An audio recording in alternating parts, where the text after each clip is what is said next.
नमस्कार दोस्तों, स्वागत है आपका हमारे video a random walk down wall street की बुक समरी में, जहां हम शेयर बाजार, इन्वेस्टमेंट और फाइनेंशियल वर्ल्ड की जटिलताओं को सिंपल और इजी वे में से समझते हैं। इस एपिसोड में हम एक दिलचस्प यात्रा पर चलने वाले हैं, जिसे हम वॉल स्ट्रीट पर एक रैंडम वॉक की बुक समरी पर बात करते हैं। आपने सुना होगा कि वॉल स्ट्रीट दुनिया के सबसे बड़े और महत्वपूर्ण फाइनेंशियल सेंटर्स में से एक है।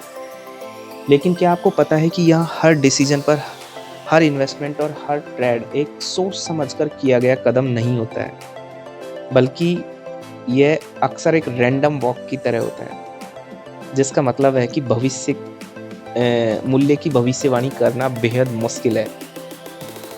तो चलिए इस एपिसोड में हम इस रैंडम वॉक के प्रिंसिपल को समझेंगे और ये जानने की कोशिश करेंगे कि इन्वेस्टमेंट एक अंधे रैंडम वॉक की तरह है या फिर कुछ शॉर्टकट पा सकते हैं जो हमारी मदद कर सकते हैं। देखिए, वॉल स्ट्रीट पर सबसे पहली बात जो हमने समझनी चाहिए वह है कि इन्वेस्टमेंट के बारे में कई अलग अलग प्रिंसिपल्स है, क्योंकि हर इन्वेस्टमेंट अपनी प्रिंसिपल थ्योरी के हिसाब से इन्वेस्टमेंट करता है। एक प्रिंसिपल है टेक्निकल एनालिसिस, जिसे ये माना जाता है कि शेयरों के भाव पहले की कीमतों और ट्रेडिंग पैटर्न से प्रभावित होते हैं। फिर कई इन्वेस्टमेंट फंडामेंटल एनालिसिस के हिसाब से भी करते हैं, जिसमें हम कंपनियों के वित्तीय आंकड़े और उनके फाइनेंशियल बिजनेस मॉडल को देखकर भविष्यवाणी करते हैं।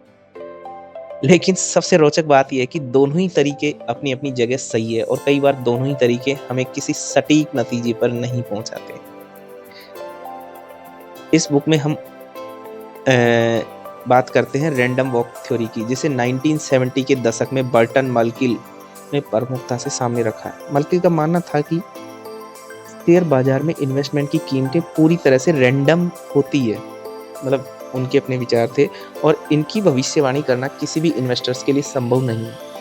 उनके अनुसार शेयर बाजार में आने वाले उतार चढ़ाव असल में अगले दिन या कुछ महीने के लिए कुछ भी संकेत नहीं देते हैं, और यही कारण है कि कुछ लोग इसे रैंडम वॉक कहते हैं। इस प्रिंसिपल का अर्थ यह नहीं है कि हमें इन्वेस्टमेंट से पूरी तरह बचना चाहिए, बल्कि इसका मतलब यह है कि यदि आप लॉन्ग टर्म इन्वेस्टर्स हैं तो आपको समय के साथ शेयर बाजार में इन्वेस्टमेंट करने से लाभ हो सकता है, भले ही इसकी दिशा कभी कभी अनप्रिडिक्टेबल ही क्यों ना हो। लेकिन यह पूरी तरह से रैंडम नहीं होता है। कुछ इन्वेस्टर्स जैसे कि वॉरेन बफेट मानते हैं कि अगर आप कंपनियों को समझते हैं और उनके लॉन्ग टर्म प्रदर्शन को ध्यान में रखते हुए इन्वेस्टमेंट करते हैं तो आप सही फैसले ले सकते हैं। वॉरेन बफेट के अनुसार इन्वेस्टमेंट का सबसे अच्छा तरीका है कि आप उस कंपनी में इन्वेस्ट करें जिसे आप समझते हैं और जिस पर आपको भरोसा है। फिर भी रैंडम वॉक का ये प्रिंसिपल हमें सिखाता है कि बाजार की अस्थिरता और उतार चढ़ाव के बीच शॉर्ट टर्म के निर्णय करना बहुत जोखिमपूर्ण हो सकता है। एक इन्वेस्टर के तौर पर आपके पास दो रास्ते हैं, एक एक्टिव रूप से बाजार की हलचलों को ट्रैक करना और दूसरा पैसिव इन्वेस्टमेंट, जो लंबी अवधि के लिए स्टॉक्स या म्यूचुअल फंड में इन्वेस्टमेंट करना है। अगर आप इस रैंडम वॉक प्रिंसिपल को स्वीकार करते हैं तो आपके लिए सबसे अच्छा तरीका यह हो सकता है कि आप शॉर्ट टर्म के उतार चढ़ाव से बचकर लंबी अवधि के लिए इन्वेस्टमेंट करें। यही तरीका आपको लॉन्ग टर्म लाभ दिला सकता है और कम जोखिम में रख सकता है। तो दोस्तों, आज के एपिसोड में यही था। हमने जाना कि वॉल स्ट्रीट पर इन्वेस्टमेंट कितना अनप्रेडिक्टेबल हो सकता है और रैंडम वॉक थ्योरी का क्या मतलब है।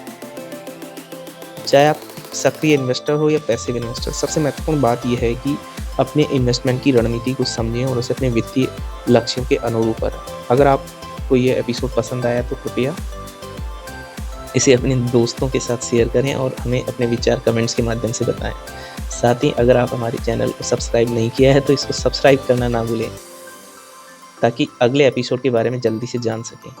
अगर आप random walk down wall street किताब को पूरा पढ़ना चाहते हैं तो आप नीचे दिए गए लिंक से इसे खरीद सकते हैं और शेयर बाजार और इन्वेस्टमेंट की दुनिया के बारे में और अधिक जान सकते हैं, क्योंकि आपकी स्टडी ही आपको अधिक लर्निंग देगी। तो जितना पढ़ोगे उतना आप और उसको रियलाइज कर पाओगे। धन्यवाद, और अगले एपिसोड तक सुरक्षित रहें, इन्वेस्टमेंट करें और अपना ध्यान रखें।